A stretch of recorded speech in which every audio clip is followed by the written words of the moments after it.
Bonjour, je m'appelle Philippe Silberzan, bienvenue dans mon podcast Survivre et prospérer dans un monde de surprises.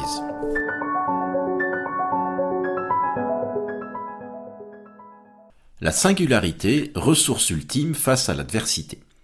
Lorsque les choses vont mal pour nous et que l'incertitude est partout, nous sommes sur la défensive. La tentation est de nous protéger. Pour cela, nous nous faisons discrets. Nous minimisons notre singularité et nous nous conformons aux modèles dominants qui, eux, semblent réussir. Et si, face à l'adversité, il fallait au contraire affirmer sa singularité pour se rétablir? C'est ce que suggère un épisode peu connu du redressement d'Apple en 1997. Lorsqu'en 1996, Steve Jobs reprend les rênes d'Apple qu'il avait cofondé 20 ans avant et dont il avait été viré sans ménagement en 1985, l'entreprise est exsangue. Sa part de marché est devenue négligeable, elle n'a plus d'argent ni de projet de développement.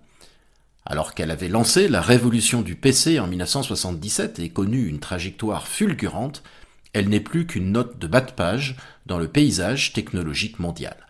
Le redressement que Jobs opérera et qui fera d'Apple à nouveau un des grands leaders de la technologie est désormais un cas d'anthologie de l'histoire des entreprises.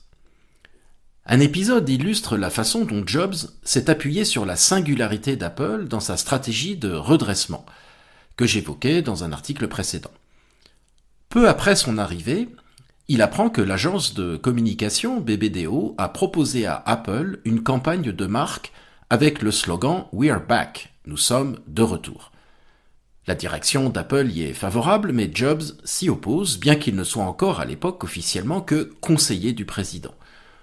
Pour lui, le slogan est stupide car Apple n'est pas encore de retour, loin de là. Penser qu'Apple est de retour, c'est se bercer d'illusions car la réalité, à ce moment-là, est qu'Apple lutte encore pour sa survie. Personne ne le croira.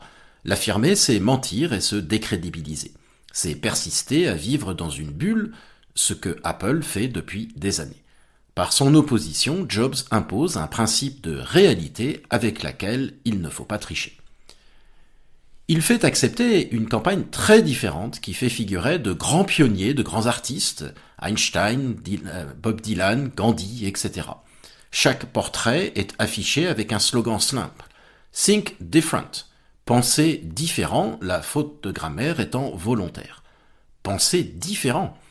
Au premier abord, cela paraît ridicule. Pour une entreprise qui n'a plus que quelques pourcents de parts de marché, dont les produits sont obsolètes et qui n'a rien fait d'innovant ni de différent depuis bien longtemps. L'auteur de ces lignes, pourtant plutôt fan de la marque à l'époque, se souvient de son malaise à la vue de ces grandes affiches. Différent en quoi? Quelle arrogance, quelle suffisance et surtout, quel aveuglement. Et pourtant, ça marche. La campagne fait beaucoup parler d'elle et elle permet de remotiver les fans de la marque, le dernier carré en quelque sorte, car elle touche directement un trait identitaire d'Apple, à la fois pionnier et différent, qui trace sa propre voie. C'est un trait des marques fortes de résister au temps et de faire qu'elles nous parlent malgré les aléas de la vie et les passes difficiles qu'elles traversent.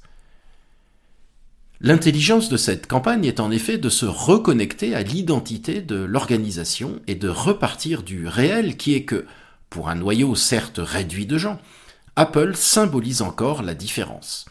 L'entreprise s'est construite dans les années 70 et en particulier dans les années 80 contre IBM qui symbolisait la grisaille des ordinateurs compliqués à utiliser. Lorsqu'IBM a décliné, Apple a substitué Microsoft à IBM comme nouvel adversaire. Apple était cool, Microsoft et IBM étaient ringards. Certes, Apple n'est plus cool depuis longtemps, mais le trait identitaire est resté, il parle encore aux gens. Par cette campagne, Apple remotive ses fidèles, non pas cette fois en s'opposant au reste du monde, en se trouvant un nouvel ennemi, comme avant l'arrivée de Jobs, mais en repartant de qui l'entreprise est, de sa flamme intérieure, même si elle n'est plus alors qu'une toute petite flamme bien fragile. Qu'importe si le reste du monde rigole, et s'il a plein de raisons de le faire, ce sont des feux extérieurs que Jobs ignore. L'objectif de ranimer la flamme intérieure est atteint. Ainsi, dans l'adversité, et l'entreprise est alors au bord du gouffre, Jobs ne minimise pas la singularité d'Apple, au contraire, il l'affirme comme une base, comme un ancrage pour se redresser. Il fait appel à l'identité profonde de l'entreprise, qui est probablement l'une des dernières ressources qu'il lui reste, mais c'est aussi la plus importante. Ce mouvement de retour vers soi dans l'adversité permet de résister aux feux extérieurs des fausses évidences.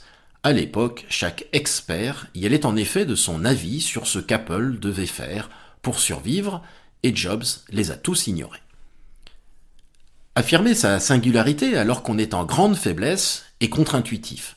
Pourtant, c'est parce qu'Apple est en situation de faiblesse que l'intransigeance identitaire est fondamentale.